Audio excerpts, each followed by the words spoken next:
Thanks very much. The Target 12 investigators are at it again, and one fair warning. This one could raise your blood pressure, so sit down, take a deep breath. Shocking new developments in their major investigation down the drain. Target 12 investigator Tim White joins us now to fill us in on the details.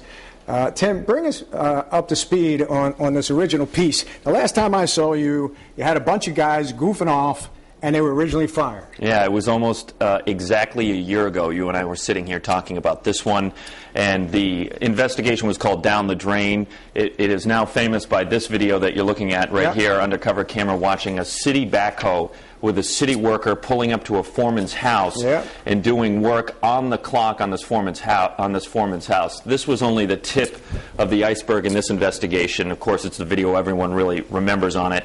These city workers were goofing off on the clock for hours on end, using city trucks for their own personal use. And then we fast forward a year later, and these guys are back on the job. This is undercover video that we just... Whoa.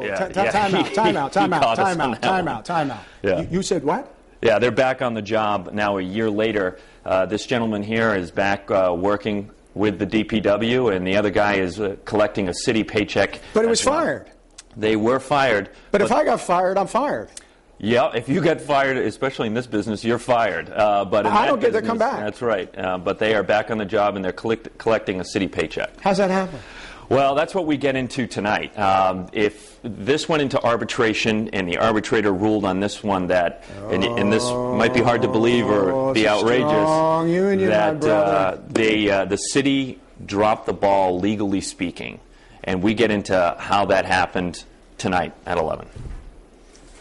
Yeah, it's a head shaker. I mean, a lot of people were upset by this one. The mayor, who we caught up with at an event and questioned why these guys were back at work, he is obviously not pleased. You know, you have to say to yourself, your eyes don't lie. But apparently, when you're seeing this, they lie. Yeah, well, and we sat down with the union as well. The union wouldn't sit down with us for the original investigation.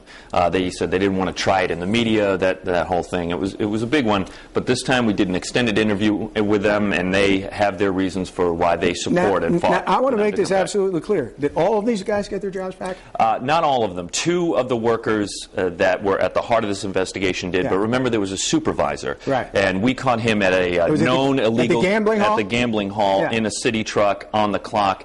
He's not represented by a union. He resigned in the wake of this investigation, and he has not returned. However, he is collecting a pension. Excuse me? He is collecting a pension at this point. Do we know how much? Yeah, he about $500 a month. He didn't hit his full 20 years that he had to make. I think he was about 13 years deep. So he was 7 years shy of where he wanted to be. He didn't hit Powerball. He did not hit the Powerball. All right, Tim, thank you as always. Thanks, we look forward to seeing it tonight at 10 o'clock on Fox Providence. And then, of course, Target 12 investigators bring you Down the Drain tonight at 11 o'clock on Eyewitness News. Tim, once again, thank you. Thanks, Tim.